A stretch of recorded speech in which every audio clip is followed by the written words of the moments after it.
Sexo e Destino. André Luiz.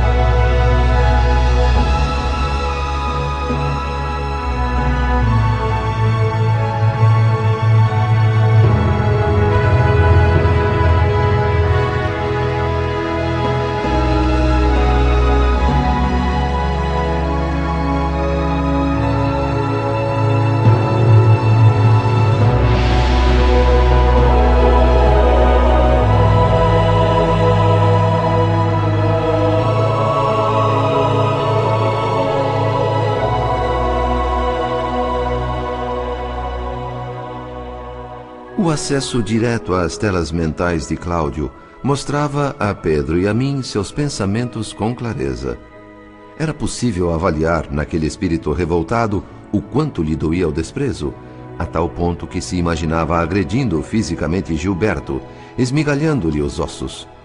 Com tal ímpeto se agitava e resmungava impropérios que Márcia, com mais convicção ainda, sentiu seus propósitos atingidos. Sua reação contra a Marita me deixa comovida, Cláudio.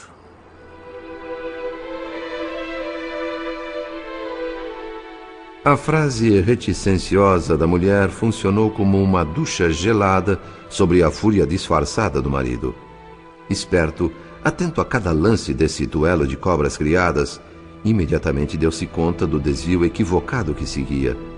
Corrigir a rota com rapidez e inteligência era prioritário agora. Desaconselhável a ira. Por pouco não se denunciara. No próprio interesse, retomou o autocontrole, voltando a ouvir a esposa com redobrada atenção. Afinal, a situação não era de todo desconfortável para ele. Márcia, credulamente, via naquela explosão de agressividade atitude previsível num pai cuja filha, ainda que não legítima, houvesse trilhado caminhos obscuros. Essa interpretação, muito oportuna, concedia a Cláudio tempo precioso para respirar fundo, reprimir o desespero, relaxar os nervos tensos. Outra vez na defensiva, limpou do rosto os vestígios da fúria e acomodou-se aparentando calma. A nós, que acompanhávamos a cena invisíveis a eles, pareciam dois jogadores astuciosos estudando-se e golpeando-se mutuamente. Longe de imaginar-se iludida nesse jogo, Dona Márcia buscava colher vantagens para a filha.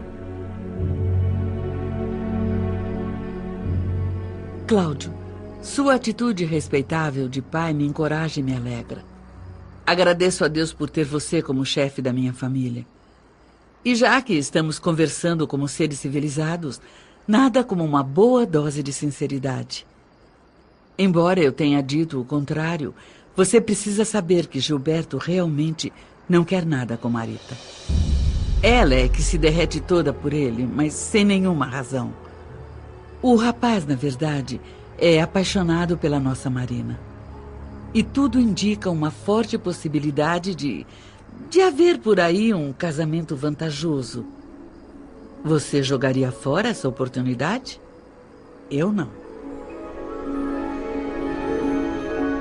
Ardiloso, Cláudio sentiu a oportunidade da vingança.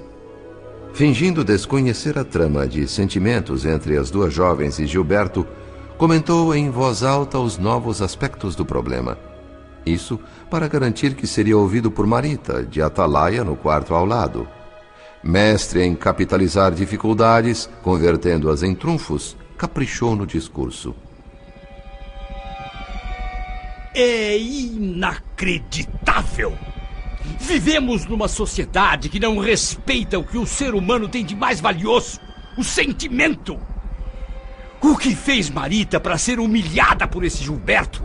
Um sujeito desalmado e sem nenhum caráter? Uma joia preciosa como ela, a que tivemos a felicidade de receber como filha. Uma criatura terna, delicada. Não é uma desamparada qualquer, sem eira nem beira. Não vou atirar no lixo tantos anos de amor e dedicação compactuando com essa farsa. Farei tudo o que puder para proteger nossa querida Marita contra esse aventureiro irresponsável. Um mentiroso que usa a pobre menina para satisfazer sua alcovitice, sua trampolinagem. A quem pretende o canalha enganar com esse jogo duplo? Ele faz o bilhar do amor. Ele bate numa bola para acertar a outra. O que não pensa esse inconsequente é que a Marita pode entrar numa psicose de resultado incerto. Desculpe, Márcia, desculpe se eu carreguei demais nas tintas. É que a indignação me sobe a cabeça e eu acabo perdendo o controle. Se esse moço estiver mesmo propenso a casar com Marina, não serei eu a me opor. Que ele venha falar comigo.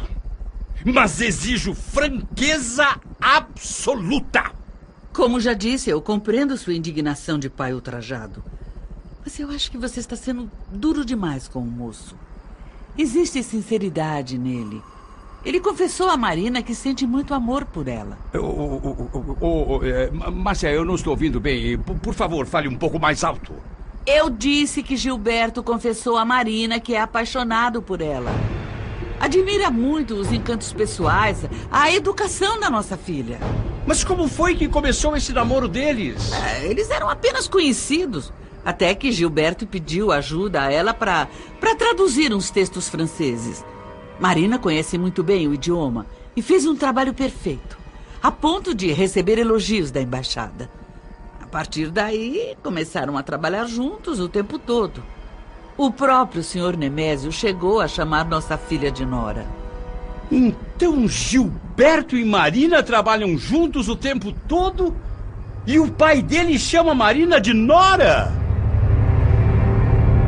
Orientado pelo obsessor e favorecido pelo encaminhamento da conversa, Cláudio Nogueira sentia-se a cavaleiro da situação.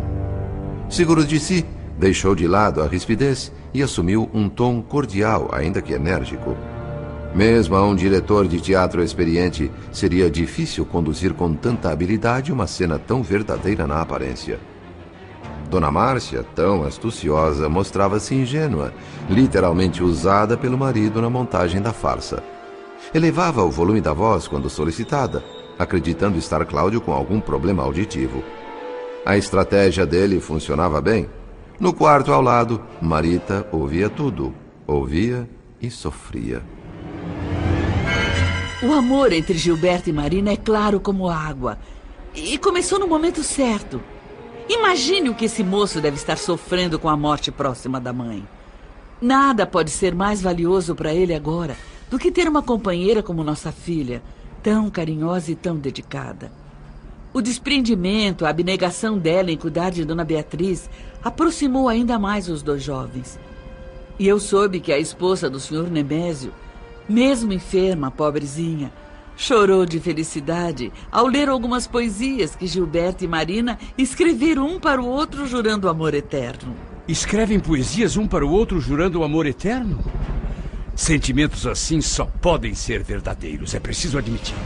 Não imagina você o conforto que sinto em reconhecer isso. E conforto também por ter evitado uma situação que poderia ser trágica. Mas me diga uma coisa com sinceridade, Cláudio. Um rapaz inteligente e culto como Gilberto faria um bom par com Marita, uma jovenzinha despreparada, ignorante e sem nenhuma perspectiva? Claro que não. Seria um casal infeliz.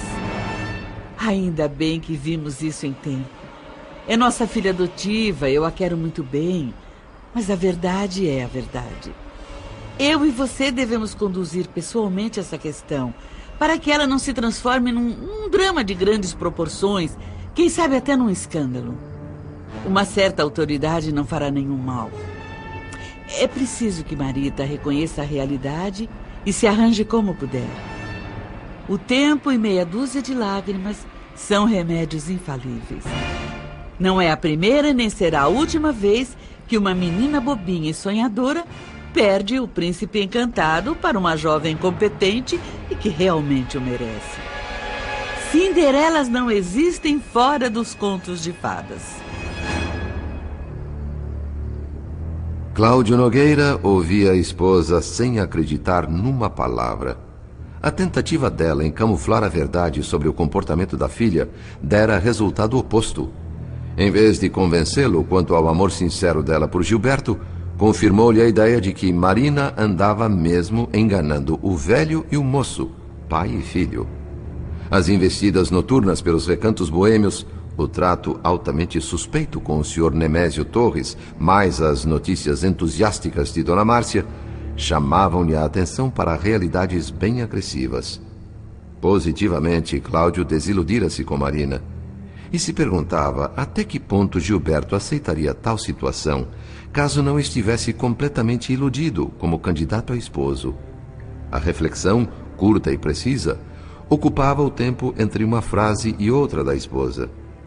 Dona Márcia, por sua vez, figurava na tela mental do marido como companheira desleal nos compromissos domésticos. Alguém que, a bem da verdade, ele mesmo plasmara com seus exemplos de homem refratário à decência. Por isso, não poderia queixar-se. Tarimbada pela associação indigna rotulada de casamento, fizera-se Dona Márcia uma mulher fria, cruel. Dissimulava para ganhar. No entender de Cláudio, ela não dizia o quanto sabia. Tanto quanto ele, a esposa certamente conheceria as ligações escusas da filha com o Sr. Nemésio e ocultaria esse lixo sob o tapete, incentivaria a leviandade para não atropelar a possibilidade de lucro futuro. Nesse jogo de espertezas, o marido fazia sua parte com singular talento. Prioritário agora, esgotar todas as possibilidades abertas por aquela conversa providencial, raciocinou Cláudio. Uma delas era aproveitar o momento para atrair e consolidar a confiança de Marita.